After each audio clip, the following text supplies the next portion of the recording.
வணக்கம் மக்களே, நான் உங்கள் ஹரிஹரன். இந்த வீடியோவில் நான் ஜிம்மை பற்றி, ஃபிட்னஸ் பற்றி எனக்கு தெரிஞ்ச அளவுக்கு எல்லாத்தையும் ஷேர் பண்ண போகிறேன். இந்த வீடியோ நான் லாங்காக போடணும்னு நான் எதிர்பார்க்கல. அதே மாதிரி நான் முடிஞ்ச அளவுக்கு என்ன தெரியுமோ அது எல்லாத்தையும் நான் அந்த டாபிக்ஸை கவர் பண்ண பார்க்குறேன்.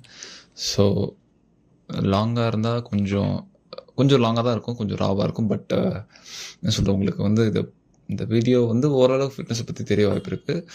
ஸோ நான் ஆல்மோஸ்ட் ஒரு 10 இயர்ஸாக ஜிம் போகிறேன். ஸோ எனக்கு இதை பற்றி ஓரளவுக்கு தெரியும். அதாவது ஜிம் போகிறதுனால ஃபிட்னஸ் பற்றி தெரியுமான்னு கேட்டால் கிடையாது. ஜிம்மும் ஃபிட்னஸும் முதல்ல ஒன்றும் இல்லை, எல்லாம் அதை மாதிரி தெரிஞ்சுக்கோங்க. எல்லாம் ஜிம்முக்கு போகிறதுனால நான் ஃபிட்டாக இருக்குன்னு அர்த்தமாக இருது. அதே மாதிரி முக்கியமாக மசில் வந்தால் நான் ஃபிட் பர்சன் ஆயிடுவேன் அப்படின்னு அர்த்தம் இல்லை. ஃபிட்னஸ் பொறுத்த வரைக்கும் 3 விஷயம் இருக்குது. அதாவது ஸ்ட்ரென்த் இருக்கணும், ஃப்ளெக்சிபிலிட்டி இருக்கணும், ஸ்டாமினா இருக்கணும். அதை தாண்டி இது ஃபிசிக்கல் ஆஸ்பெக்ட், அப்புறம் மென்டலி ஸ்ட்ராங்காக இருக்கணும். ஸோ இது ரெண்டும் சேர்ந்தால் தான் நீங்கள் ஓவரால் ஒரு ஃபிட் பர்சன் சொல்லலாம். ஸோ நம்ம வெறும் ஸ்ட்ரென்த் ட்ரைனிங் பண்ணிவிட்டு நம்ம ஃப்ளெக்சிபிலிட்டிலையும் ஸ்டாமினாலையும் ஸ்டாமினானா கார்டியோவில் சொல்கிறேன், அதில் லேக்கிங்காக இருந்தால் அது ஃபிட்னஸில் கவுண்ட் ஆகாது.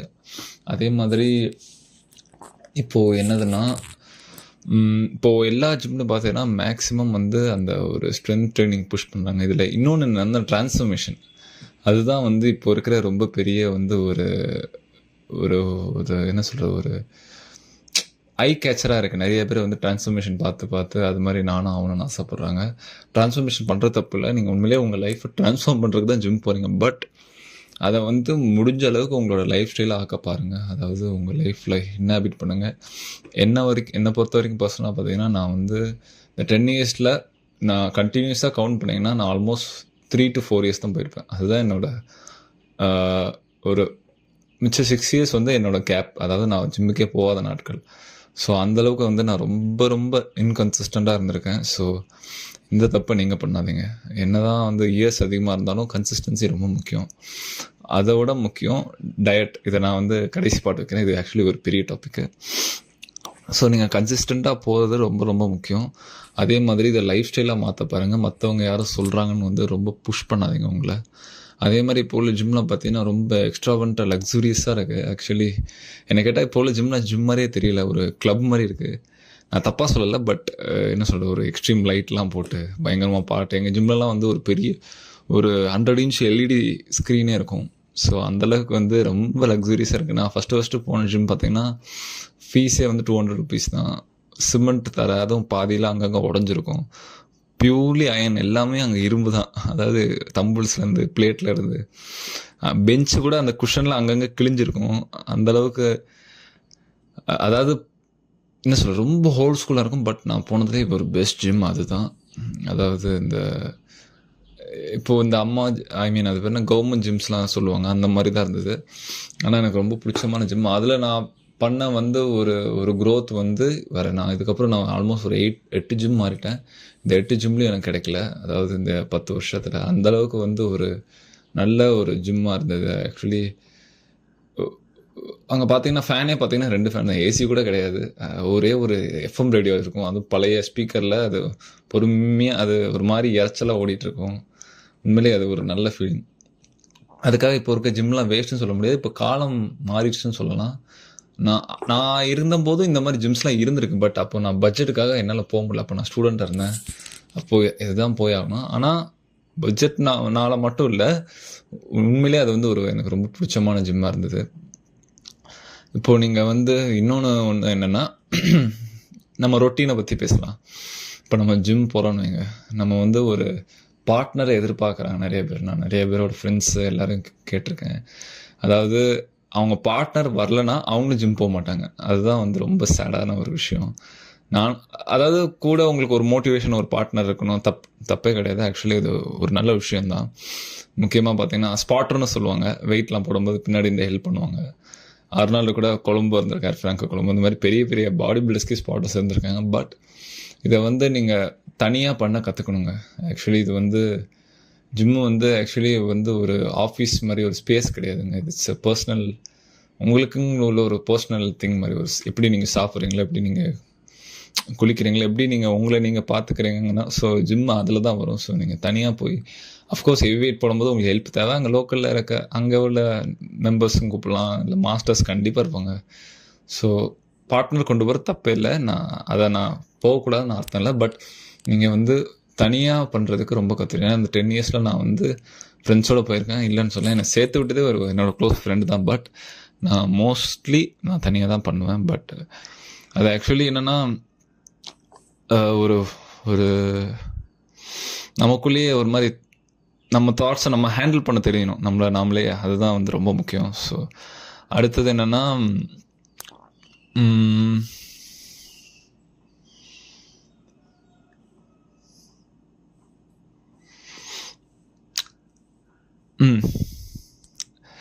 இன்னொன்று முக்கியமான விஷயம் சொல்கிறேன், டயட்.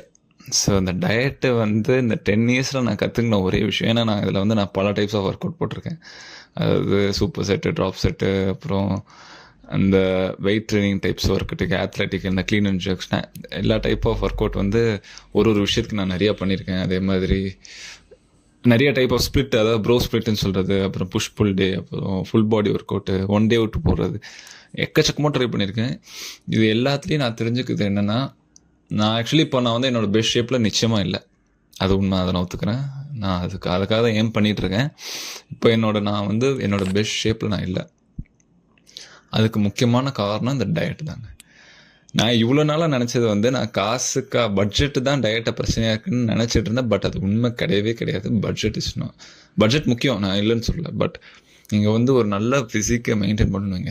வெயிட் கெயின் பண்ணுறீங்கன்னு வைங்க. நான் வெயிட் லாஸ்க்கு அப்புறம் வரேன். வெயிட் கெயின் பண்ணுற ஒரு நபர், மஸ்குலர் ஆகணும், இருக்கிற வெயிட்டை விட ஒரு நார்மல் வெயிட்டுக்கு வரணும்னு நினைக்கிறவங்க, நீங்கள் நிச்சயமாக டயட் இல்லாமல் உங்களால் ஒரு கிராம் கூட போட முடியாது. சில சமயம் எனக்கே தெரியும், ஒரு மாதிரி என்ன ரொம்ப நாள் போயிட்டு இருக்கும்போது திடீர்னு என்னால் வெயிட் இன்க்ரீஸ் பண்ணி போட முடியும். நர்வ்ஸ்லாம் நிறையா வந்திருக்கும், வாஸ்குலாரிட்டி அதிகமாக வந்திருக்கும், கொஞ்சம் கட்டு வந்திருக்கும். பட் வெயிட் பார்த்தீங்கன்னா 2 கிலோ இறங்கியிருப்பேன். அதான் ஆச்சரியமாக இருக்கும் எனக்கு. ஸோ அப்போ தான் தெரியுது டயட் முக்கியம். ஏன்னா அப்போ எனக்கு கட்டிங் ஆகிருக்கு. ஸோ பல்க் ஆகலை, லீன் மசிலும் வரல எனக்கு. ஸோ டயட்டு வந்து நீங்கள் வந்து ஒரு நாளைக்கு உங்கள் வெயிட்டில் 1 to 1.5 கிராம் உங்களுக்கு கண்டிப்பாக தெரிஞ்சிருக்கும். நிறையா ரிசர்ச் பண்ணியிருக்கேங்க. அந்த டேக் எடுங்க. கேலரிஸை கவுண்ட் பண்ணணும்னு அவசியம் இல்லை. கேலரிஸ், கார்ப்ஸ்லாம் நான் வந்து பண்ணது கிடையாது. இப்போ தான் நான் டயட் ஃபாலோ பண்ணுறேன். மேக்ஸிமம் கவுண்ட் பண்ணுங்கள். ப்ரோட்டீன் வந்து பில்டிங் பிளாக்ஸ்ன்னு சும்மா சொல்லலைங்க. ப்ரோட்டீன் தான் முக்கியம். ப்ரோட்டீன் இல்லைனா உங்களால் 1 கிராம், மசிலுக்கு மட்டும் இல்லை, ஸ்கின், ஹேர், போன், உங்களோட எல்லாத்துக்குமே, உங்களோட இம்யூனிட்டிக்கு எல்லாத்துக்கும் ப்ரோட்டீன் தான் முக்கியம். உங்களுக்கு ஏதாவது மெடிசன் கொடுக்கணுன்னா அது வேலை செய்கிறதுனால ப்ரோட்டீன். நான் வந்து நியூட்ரிஷனிஸ்ட், டயட்டிஷியன் கிடையாது. நான் வந்து எது ரெக்கமெண்ட் பண்ணல. நீங்களே வேணால் ரிசர்ச் பண்ணி பார்த்துக்கோங்க. ஏன்னா நிறையா டாக்டர்ஸ் அதுதான் சொல்கிறாங்க. So protein is very very important. முக்கியமாக நீங்கள் ஜிம் போகிறீங்க, ஒர்க் அவுட் பண்ணிங்கன்னா இன்னெவிட்டபிள். அதாவது சப்ளிமெண்ட்டுக்கு நான் எல்லா சப்ளிமெண்ட் எடுத்திருக்கேங்க. மாஸ் கெய்னர் தவிர வே எடுத்திருக்கேன், கிரியேட்டின் எல்லாம் சொல்ல முடியாது, வே, கிரியேட்டின் 2 எடுத்திருக்கேன், அப்புறம் ஐசோ. ஸோ இதுலேயும் தெரிஞ்சது என்னென்னா, டயட் இல்லாமல் சப்ளிமெண்ட் வேஸ்ட். டயட் இருந்தீங்கன்னா பேரே இருக்க சப்ளிமெண்ட்டுங்கிறது எக்ஸ்ட்ரா போடுறது தான். ஸோ நீங்கள் வந்து மெயின் உங்கள் ஹோல் ஃபுட்டில் எடுக்கணும். அதுதான் உங்களோட டைஜஷனுக்கும் நல்லது. நீங்கள் வந்து ஒரு எல்லா சோர்ஸ்லேருந்து எடுக்கிறதும் உங்களுக்கு கவர் ஆகும். முக்கியமாக நீங்கள் நான் வெஜிடேரியனாக இருந்தால் ரொம்ப ஈஸி. நீங்கள் சப்ளிமெண்ட் போகணும் அவசியமே இல்லை. வெஜிடேரியனுக்கும் போகணுன்னு அவசியம் இல்லை. பட் நிறைய பேர் வெஜிடேரியனாக இருக்கவங்க வே போகணும் கண்டிப்பாக நினச்சிக்கிறாங்க. நிச்சயமாக கிடையாது. மோஸ்ட்லி நீங்கள் தால்லே கவர் பண்ணிடலாம். தால், பன்னீர், இல்லை சோயா. அதே மாதிரி சோயாவுக்கும் பார்த்தீங்கன்னா சில மித்தெலாம் இருக்குது. அது ஈஸ்ட்ரோஜன் ப்ரொடியூஸ் பண்ணுது, அது தினமும் எடுக்கக்கூடாது, ஒரு குவான்டிட்டி இருக்குது, ஒரு பிரேக் பாயிண்ட் இருக்குது, அதுக்கு மேலே கன்சியூம் பண்ணக்கூட நிறைய பேர் சொல்கிறாங்க. பட் என்னை பொறுத்த வரைக்கும் அது தெரியல. நம்ம ரிசர்ச் பண்ணி தான் பார்க்கணும். அட்லீஸ்ட் ஒரு 1 day ஒன்ஸ் ஒரு 50 கிராம் கொஞ்சமாக எடுத்துக்கோங்க. ஏன்னா சோயாவில் வந்து அதோட வெயிட்டுக்கு ஆல்மோஸ்ட் ஒரு 40% ப்ரோட்டீன் தான் இருக்குது. 100 கிராமுக்கு ஆல்மோஸ்ட் 30 to 40 கிராம் ப்ரோட்டீன் தான் இருக்குது. ஸோ அந்தளவுக்கு ஒரு ரிச் சோர்ஸ். ஃபிஷ் இருக்கலே cheapest and rich protein source எனக்கு தெரிஞ்சு சோயா சங்க் தான்.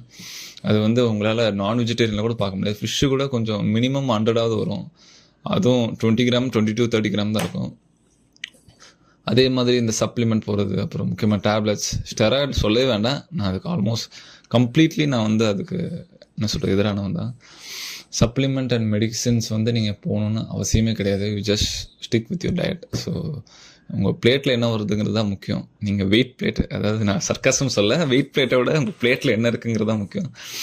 நீங்கள் அதிக வெயிட்டில் கம்மி ரெப் போட்டாலும் சரி, இல்லை கம்மி வெயிட்டில் அதிகமான ரெப் போட்டாலும் சரி, ட்ராப் செட் சூப்பர் செட் எது போட்டாலுமே நீங்கள் ஃபுட்டு எடுக்கலைன்னா அடுத்தது ரெஸ்ட்டு. இது ரெண்டுமே நீங்கள் பண்ணலன்னா நீங்கள் வந்து ஜிம் போகிறது வந்து ஒரு என்ன சொல்கிறது, ஒரு ஜஸ்ட் ஒரு ஹேபிட் தான். அது வந்து உங்களை லைஃப் ஸ்டைலாகவும் மாற்றாது, உங்களோட ட்ரான்ஸ்ஃபர்மேஷன் நார்மல் ஹேபிட்டாக மாற்றிடும். லைக் ஜஸ்ட் நீங்கள் ஒரு என்ன சொல்கிறது, ஒரு சும்மா போயிட்டு வர ஒரு இடம் தான், சும்மா டைம் பாஸ் அந்த மாதிரி தான் இருக்கும். அது உங்களுக்கு எந்த ஒரு எஃபெக்டும் தராது. அதே மாதிரி இன்னொரு தப்பு என்ன பண்ணுறாங்கன்னா, இந்த மைண்ட் மசில் கனெக்ஷன் தாங்க. இது வந்து ஆக்சுவலி ஒரு பெரிய விஷயம், சின்ன விஷயந்தான், பட் இது பெரிய இம்பேக்ட் கொடுக்கும். என்னென்னா, நிறைய பேர் ஒர்க் அவுட் பண்ணும்போது லெத்தார்ஜிக்காக பண்ணுறது. அதே மாதிரி என்னையும் நான் சொல்கிறேன், நானே நிறைய தடவை பண்ணியிருக்கேன், இது எனக்கும் சேர்த்து தான் சொல்கிறேன். லெத்தார்ஜிக்காக பண்ணுறது, அதே மாதிரி ஒரு ஒரு கான்ஷியஸாக இல்லாமல் பண்ணுறது கஷ்டமாக இருக்கும், நான் இல்லைன்னு சொல்ல. பட் அந்த டயத்தில் நீங்கள் வந்து உங்கள் மசிலை ஃபோக்கஸ் பண்ணுங்க. ஏன்னா நிறைய பாடி பில்டர்ஸே சொன்னது வந்து இந்த மைண்ட் மசில் கனெக்டிவிட்டி இல்லைன்னா உங்களால் வந்து அந்த மசிலை ஃபீல் பண்ணவே முடியாது. டொரியன் யாட்ஸாக இருக்கட்டும், டாம் பிளாட்ஸ், அவங்களாம் வந்து இன்டென்சிட்டியாக பண்ணவங்க. அவங்களாம் ரொம்ப டைம்லாம் ஒர்க் அவுட் பண்ண மாட்டாங்க. Hardly 30 to 40 minutes. பெரிய பாடி பில்டர்ஸே அவ்வளோ நேரம் தான் பண்ணுவாங்க. பட் அவங்க வந்து ஃபுல் கான்ஷியஸாக மைண்ட்ஃபுல்லாக பண்ணுவாங்க. முக்கியமான விஷயம் மைண்ட்ஃபுல்னஸ். பாட்டு கேட்டு பண்ணுறது தப்பு இல்லை, பட் மைண்ட்ஃபுல்லாக இருக்க மாட்டாங்க. நிறைய இடத்துல நான் பார்த்துருக்கேன், ஜிம்லலாம் பார்த்தீங்கன்னா என்ன சொல்கிறது, கிட்டத்தட்ட அது டைம் பாஸிங் இடம் மாதிரி இருக்குது. நிறைய பேர் நின்றுட்டு பேசுகிறது, அப்புறம் பைசைக்கிளிங் பண்ணிட்டே பேசுவாங்க. நானே பேசியிருக்கேன், தப்பு இல்லை. இன்பிட்வீன் செட்ஸு நான் பேசுவேன். ஆக்சுவலி இது நான் அட்வைஸ் வந்து உங்களுக்கு மட்டும் சொல்ல, நான் எனக்குள்ளேயே எனக்கும் சேர்த்து தான் சொல்லுவேன்.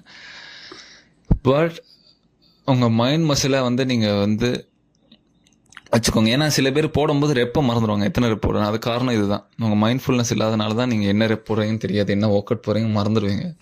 ஸோ இது ரொம்ப முக்கியம். அதே மாதிரி இன்னொன்று என்னென்னா, பாடி வெயிட் எக்ஸசைஸில் யாரும் இம்பார்ட்டன்ஸே தர மாட்டேங்காங்க. முக்கியமாக புல்லப்லாம் பார்த்தீங்கன்னா, அது வந்து it's very very very basic thing.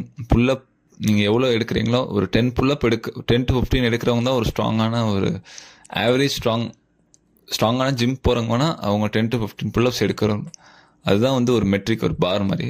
So நிறைய பேர் பார்த்துருக்கேன், புல்லப் வந்து சீட் ஆரம்பத்தில் வெயிட்டட் வச்சு பண்ணலாம். பட் நீங்கள் வந்து உங்களால் பண்ணவே முடியலனா கூட ஜஸ்ட் ஹேங் பண்ணுங்கள், அதுக்கப்புறம் கொஞ்சம் கொஞ்சமாக இம்ப்ரூவ் பண்ணுங்கள். ஸோ அது வந்து இன்னும் பெட்டராக இருக்கும்.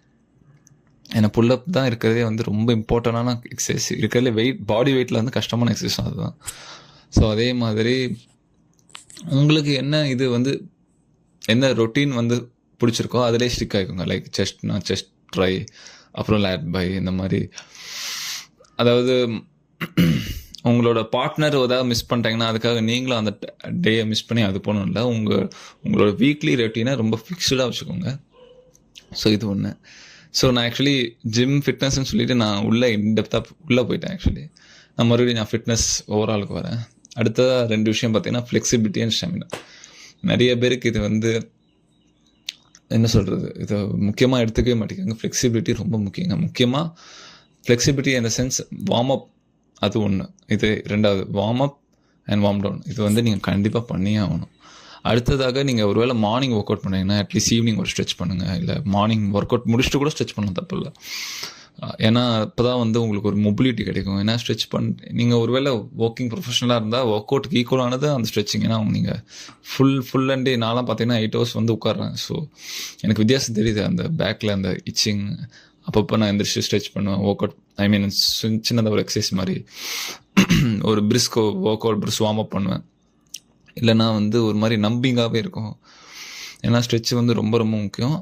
இது பாடி பில்டர்ஸும் சூப்பராக பண்ணுவாங்க. பட் மசில் இருக்கவங்களால ஸ்ட்ரெச் பண்ண முடியாதுங்கிறது வந்து ஒரு பெரிய மித். ஏன்னா டாம் பிளாட்ஸ் வந்து ஸ்ப்ளிட் பண்ணுவார். அவர் ஹெட் ஆக்சுவலி அவரோட நீயை டச் பண்ணும். டாம் பிளாட்ஸ் தெரியல, அதாவது குவாட் ஃபாதர்னு சொல்லுவாங்க. அவருக்கு இருக்கிற தைஸ் மசில் வந்து எனக்கு தெரிஞ்சு மற்றவங்களுக்கு இருந்திருக்கு. பட் அந்த ப்ரொப்போர்ஷன் பார்த்தீங்கன்னா அவருக்குள்ளே ரொம்ப பயங்கரமாக இருக்குங்க. ஆல்மோஸ்ட் அவரோட பீக் டயத்தில் 28 to 30 inches நினைக்கிறேன் அவரோட தைஸ் மசில்.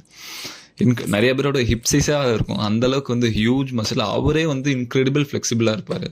ரோனி பார்த்தீங்கன்னா ஸ்ப்ளிட் பண்ணுவாங்க, காய்கறினி இந்த மாதிரி. அர்னால்டோட எக்ஸசைஸ்லாம் பார்த்தீங்கன்னா அவர் அவ்வளோ ஃப்ளெக்சிபிளாக பண்ணுவார். 6'2" இருந்துட்டு 100 kgல இருந்துட்டு அவர் போகிற ஒர்க் அவுட்லாம் பார்த்தீங்கன்னா இந்த ரோயிங்கு, கேபிள் ரோ, இந்த அப்புறம் முக்கியமாக சொல்லணும்னா இந்த T-bar ரோ, அப்புறம் இந்த ஆப்ஸ் போடும்போது இந்த மாதிரி எல்லாத்துலேயும் அவர் ரொம்ப ஃப்ளெக்சிபிளாக இருக்கார். ஸோ ஃப்ளெக்சிபிலிட்டி வந்து நீங்கள் விட்டுறாங்க, ஸ்ட்ரெச்சிங் பண்ணுங்கள். அட்லீஸ்ட் சூரிய நமஸ்கார் இதுக்கையில் பெஸ்ட்டு அதுதாங்க. எல்லா பாடி பார்ட்டும் கவர் பண்ணுறது. அது ஒன்று பண்ணாலே போதும். அந்த 10 டைப்ஸ் ஆஃப் ஆசனா ஸ்டாண்டிங்கை தவிர்த்து பார்த்தீங்கன்னா 8ன்னு நினைக்கிறேன்.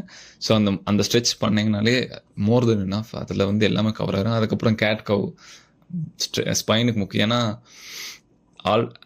To be honest I have gone surgery. So எனக்கு தான் தெரியும் அந்த ஸ்ட்ரெச்சோட ஆரம்பம், முக்கியமாக வார்ம் அப்போட ஆரம்பம். ஸோ வார்ம் அப் வந்து நீங்கள் எவ்வளோ அவசரம் போனாலும் சரி, எவ்வளோ லேட்டாக போனாலும், எவ்வளோ என்ன சொல்கிறது, நீங்கள் அந்த ஜிம் விட்டு சீக்கிரம் கிளம்பணும், நான் ஒர்க் அவுட் பண்ணி ஆகணும்னாலும் கூட 10 minutes வார்ம் அப் பண்ணுங்கள். வார்ம் அப் மீன்ஸ் உங்களுக்கு ஹார்ட் பீட் இன்க்ரீஸ் ஆகணும். சிம்பிளாக சொல்லணும், ஹார்ட் பீட் இன்க்ரீஸ் ஆகணும், கொஞ்சம் ஸ்வெட் ஆகணும், எல்லா பாடி பார்ட்ஸ் எல்லா மசிலுக்கும் ஈவனான பிளட் ஃப்ளோ. அதுக்கு என்ன வார்ம் அப் தேவையோ அது பண்ணுங்கள். அவ்வளோதான். நான் என்ன வார்ம் அப் பண்ணணும்னு சொல்ல மாட்டேன், என்ன எக்ஸசைஸ் சொல்ல மாட்டேன். ஜம்பிங் ஜாக்ஸும் சரி, சின்ன சின்ன ஸ்ட்ரெச் பண்ணிவிட்டு எல்லா ஆங்கிள் எல்லா பாடி பார்ட் ஸ்ட்ரெச், லேசாக ரொட்டேட், அந்த மாதிரி ஃபாஸ்ட் வார்ம் அப் வந்து கொஞ்சம் டைனமிக், கொஞ்சம் ஃபாஸ்ட்டாக இருக்கணும். ஜஸ்ட் ஒரு ஜம்பிங், ஒரு ஸ்கிப்பிங் எதுனாலும் பண்ணிவிட்டு ஒரு 10 minutes ஃபுல் வார்ம் அப் ஆகிட்டு அவ்வளோதான். யூ கேன் ஹிட் வெயிட்ஸ், பிரச்சனை இல்லை. முக்கியமாக பார்த்தீங்கன்னா ஸ்குவாட் போடும்போதெல்லாம் உங்களுக்கு வார்ம் அப் ரொம்ப முக்கியம். ஏன்னா ஜாயின்ஸ் தான் ரொம்ப ரொம்ப முக்கியங்க. முக்கியமாக நீ அண்ட் ஸ்பைன் இது ரெண்டுமே அஃபெக்ட் ஆகக்கூடியது, ரொம்ப வல்னரபிள் ஆகிற இடம் வந்து ஸ்குவாடு தான். ஸோ அந்த ஸ்குவாடு போடும்போது வார்ம் அப்பை வந்து நீங்கள் எக்காரணத்து கொண்டு விடக்கூடாது. இட்ஸ் ஃப்ரீ ஸ்குவாட் தான் வார்ம் அப்னு நிறைய பேர் சொல்லுவாங்க. ஃப்ரீ ஸ்குவாட் வார்ம் அப்பில் வார்ம் அப் முடிச்சுட்டு அதுக்கப்புறம் எக்ஸ்டென்ஷன் பண்ணிவிட்டு அதுக்கப்புறம் ஃப்ரீ ஸ்குவாட் பண்ணால் தான் உங்கள் பாடி ஓரளவுக்கு அடாப்ட் ஆகிடும். ஏன்னா தைஸ் தான் இருக்கலே பெரிய மசில் நம்ம பாடி பார்ட்டில். ஸோ அதுக்கு வந்து நிறைய வார்ம் அப்பும் தேவை. ஒர்க் அவுட்டில் கூட நிறைய லோடு கூட முக்கியம், நிறைய இன்டென்சிட்டியும் தேவை. ஏன்னா மசில் குரோத்துக்கு இன்னொரு முக்கியமான விஷயம், மசிலுக்கு வந்து நம்ம எவ்வளோ வெயிட் போகிறோன்னு தெரியாது, அதோடக்கு இன்டென்சிட்டி மட்டும்தான் தெரியும். ஸோ எந்த ஒர்க் அவுட் பண்ணாலும் கொஞ்சம் இன்டென்ஸாக பண்ணுங்கள். So which means higher rep. So இதுதான் நான் ஆக்சுவலி ஸ்ட்ரென்த் கவர் பண்ணிட்டேன், ஃப்ளெக்சிபிலிட்டி. அடுத்ததாக ஸ்டாமினா. ஓகே, இது வந்து முக்கியமான பார்ட்டு. வெயிட் லாஸ் பண்ணுறவங்க கார்டியோ பண்ணணும், சரி. வெயிட் கெயின் பண்ணுறவங்க கார்டியோ பண்ணணுமா, அதனால அது பிரச்சனையாகுமானா என்ன கேட்டால் கிடையாது. ஏன்னா நான் வந்து பட் உங்களுக்கு இதுக்கும் டயட்டுக்கும் ஒரு பெரிய இம்பார்ட்டன்ஸ் இருக்குது. ஏன்னா நீங்கள் ஒருவேளை நீங்கள் இப்போ எடுத்தோடனே நான்லாம் வந்து 5K ஜாகிங் போயிருக்கேன். பட் அதெல்லாம் போகும்போது பார்த்தீங்கன்னா எனக்கு வெயிட் பயங்கரமாக லாஸ் ஆகிருக்கு, ஃபேட் லாஸ் ஆகிருக்கு, பட் மசிலும் சேர்ந்து லாஸ் ஆச்சு. அதுக்கு முக்கியமான காரணம் என்னோடய டயட் இன்டேக், முக்கியமாக என்னோடய ப்ரோட்டீன் இன்டேக் இல்லாதனால தான் எனக்கு மசில் லாஸ் ஆகுது. நீங்கள் ப்ரோட்டீன் கவுண்ட் கரெக்டாக இருந்ததுன்னு வைங்களேன், நீங்கள் எவ்வளோ ஒர்க் அவுட் பண்ணாலும் சரி, எவ்வளோ ரன்னிங் போனாலும் சரி, உங்களுக்கு வந்து அந்த வெயிட் அப்படியே பர்ஃபெக்டாக மேட்ச் ஆகும். ஐ மீன் ஒரே ஸ்டாக்னண்ட்டாக இருக்கும். ப்ளஸ் உங்களுக்கு அந்த ஃபீலிங்கும் நல்லா இருக்கும். ஸோ அட்லீஸ்ட் வீக்லி ஒரு ட்வைஸ் இட்ஸ் ஆப்டிமல். ஒரு ஜாக் போங்க, இல்லைனா அட்லீஸ்ட் சைக்கிளிங். எனக்கு கேட்டால் இது 2 தான் பெஸ்ட்டு. இல்லைனா ஸ்விம்மிங் கூட பெஸ்ட்டு தான். ஸோ வீக்லி ஒன்ஸ் ஸ்விம்மிங் நிறைய பேர் போக மாட்டாங்க, ஏன்னா அது அஃபோர்டபிலிட்டி, ப்ளஸ் அதுக்குன்னு செப்பரேட்டாக போகணும். நீங்கள் ஜிம்மில், நான் வந்து ட்ரெட்மில்லை வந்து ரெக்கமெண்ட் பண்ண மாட்டேன், எனக்கு ட்ரெட்மில் பிடிக்காது, மேக்ஸிமம் நான் பண்ணதில்லை. சைக்கிளிங் ஓகே, ஜிம்மில் சைக்கிளிங் பண்ணால் அது ஓகே பண்ணலாம். முக்கியமாக ரெசிஸ்டன்ஸ் வச்சு பண்ணுறது இன்னும் சூப்பராக இருக்கும். ஜாகிங் வெளியில் ஓப்பன் பார்க்கோ இல்லை இதுலையோ கண்டிப்பாக நீங்கள் ஜிம் போகிறீங்கனாலும் சரி, போகலனாலும் சரி, ஜாகிங் போகிறது பெட்டர். அண்ட் செகண்டரி இது நான் முடிச்சு 3 கவர் பண்ணேன். ஸோ 2 விஷயம் பார்க்கலாம். நான் வெயிட் கெயினில் வந்து ஓரளவாக சொல்லியிருக்கேன். ஸோ எனக்கு தெரிஞ்சதை சொன்னேன். ஏன்னா நான் வெயிட் கெயின் பண்ணிகிட்ருக்கேன் இன்னும். ஸோ அது ஓரளவுக்கு தெரியும். பட் வெயிட் லாஸ் பற்றி சொல்லணும்னு வைங்களேன். இப்போ நிறைய ஜிம்மில் பண்ணுறது என்னென்னா, இந்த விமன் இருக்காங்களா, அவங்க வந்து வெயிட் லாஸ், எனக்கு இது என்னோடய பர்சனல் ஒப்பீனியன், எனக்கு தெரிஞ்சு விமனுக்கு வந்து எக்ஸ்ட்ரீம் ஸ்ட்ரென்த் ட்ரைனிங் தேவையில்லைன்னு நினைக்கிறேன். கண்டிப்பாக அவங்க மசில் லாஸ் ஆகும், கரெக்ட் தான், அவங்க ஸ்ட்ரென்த் ட்ரைனிங் தேவை. பட் அவங்களுக்கு வந்து கார்டியோவில் இம்பார்ட்டன்ஸ் கொடுத்துட்டு வெறும் பாடி வெயிட் ஒர்க் அவுட் பண்ணாலே அவங்களுக்கு வந்து ஆப்டிமலாக மசில் லாஸ் ஆகும் என்னை பொறுத்த வரைக்கும். ஸோ அவங்களுக்கு வந்து ஜிம்முங்கிறது தேவைப்படாது. நான் ஜிம் வரக்கூடாதுன்னு சொல்லலை, என்னை பொறுத்த வரைக்கும். அது நான் ஏன் பையனுக்கு சொல்லலைன்னா, பட் அட்லீஸ்ட் அவருக்கு வந்து மசில் பில்ட் பண்ணணும். அவருக்கு வந்து மசில், இப்போ உங்களுக்கு மசில் பில்ட் பண்ணணும் வைங்க, நீங்கள் ஒரு மேல் உங்களுக்கு பில்ட் பண்ணணும், நீங்கள் ஃபேட்டாக இருக்கீங்கன்னா ஓகே, நீங்கள் ஃபேட் லாஸ் பண்ணிட்டு அதுக்கப்புறம் ஸ்ட்ரென்த் ட்ரைனிங் சைமல்டேனியஸாக பண்ணிவிட்டு ஃபேட் லாஸும் பண்ணுவீங்க. ப்ரோட்டீன் இன்டேக் இருக்கும்போது உங்களுக்கு மசில் அப்படியே இருக்கும், ஃபேட் மட்டும் லாஸ் ஆகும். So it's valid point. But விமனுக்கு வந்து அஃப்கோர்ஸ் அவங்களுக்கும் மசில் இருக்குது, அதனால அவங்க ஸ்ட்ரென்த் ட்ரைனிங் பண்ணுறதுனால மஸ்குலராக என்ன சொல்கிறது, ஒரு மேல் எப்படி இருப்பாங்க அந்த மாதிரி ஆவாங்கன்னு சொல்லலை, அவங்க அந்த மாதிரி ஆகவும் மாட்டாங்க. ஸோ பட் அவங்ககிட்ட என்ன சொல்கிறதுனா, அவங்க வந்து எக்ஸ்ட்ரீமாக வந்து வெயிட் ட்ரைனிங் பண்ணுறாங்க. நிறைய பேர் நிறைய மாஸ்டர்ஸ் பார்த்துருக்கேன். ஏன் அப்படி சொல்கிறாங்கன்னு தெரில. இது என்னோட பர்சனல் ஒப்பீனியன். ஏன்னா என்னோட எக்ஸ்பீரியன்ஸ் படி நான் வந்து கரெக்டான இன்டேக் எடுத்திருந்து நான் ஓடி இருந்தேன்னா எனக்கு மசில் அப்படியே இருந்திருக்கும். ஸோ நான் வந்து பாடி வெயிட், ஒருவேளை நான் இந்த ஆங்கிலேருந்து சொல்கிறேன், ஒருவேளை நான் பாடி வெயிட் ஒர்க் அவுட் பண்ணியிருந்தேன்னா நான் அப்படியே அதே வெயிட்டில் இருந்திருப்பேன். ஃபேட் மட்டும் கிராஜுவலாக லாஸ் ஆகிருக்கும். ஸோ என்னை பொறுத்த வரைக்கும் நீங்கள் ஒரு ஃபீமேலாக இருக்கீங்க, மசில் லாஸ் பண்ணணும்னு நினச்சிங்கன்னா உங்களுக்கு வந்து ஜிம் வந்து ஆப்ஷனல் தான். நான் வந்து கம்பல்சரின்னு சொல்லவே மாட்டேன். இட்ஸ் உண்மையிலே ஆப்ஷனல். நீங்கள் வந்து ஜஸ்ட் பார்க்கில் ரன் பண்ணிவிட்டு டயட்டில் கொஞ்சம் ஃபோக்கஸ் பண்ணிவிட்டு, ஏன்னா வெயிட் லாஸுக்கு வந்து மெட்டபாலிசம், அப்புறம் சரியாக நிறைய விஷயம் இருக்குது, ஸ்லீப்னஸ், அப்புறம் ஜெனட்டிக்ஸ், அப்புறம் நீங்கள் பை பர்த்லேருந்து இருக்கீங்களா, அப்புறம் டயட், இது எல்லாமே காரணம். ஸோ இதுக்கு வந்து ஸ்ட்ரெயிட்டாகவே நான் ஜிம் போகிறதுனால எஸ்பெஷலி ஃபீமேலுக்கு வந்து எனக்கு பொறுத்த வரைக்கும் யூஸ் இல்லைன்னு தோணுது. Maybe I'm wrong. ஏன்னா நான் அவ்வளோ பெரிய ப்ரொஃபஷனல் எக்ஸ்பர்ட் இல்லை. ஏன்னா இந்த ஆங்கிலேருந்து பார்க்கும்போது கொஞ்சம் வேலிடாக தான் இருக்குது. ஏன்னா அவங்க வந்து ரொம்ப மஸ்குலர் ஆகணும்னு அவசியம் இல்லை, அவங்க ஜஸ்ட் ஃபேட் லாஸ் பண்ணாலே போதும். அதுக்கப்புறம் அவங்க ஐடியல் வெயிட்டில் மெயின்டைன் பண்ணும். அது டயட்டில் கொஞ்சம் ட்வீக் பண்ணிவிட்டு ரன்னிங், மேக்ஸிமம் ரன்னிங் தான் is best cardio, best way to weight loss. ரன்னிங்கில் ஃபோக்கஸ் பண்ணால் தே கேன் ஈஸிலி மேனேஜ் என்னை பொறுத்த வரைக்கும். ஸோ இதுதான் நான் ஃபிட்னஸில் வந்து எனக்கு தெரிஞ்சதை வந்து எல்லாம் கவர் பண்ணிட்டேன்னு நினைக்கிறேன். ஓகே கைஸ், பார்க்கலாம்.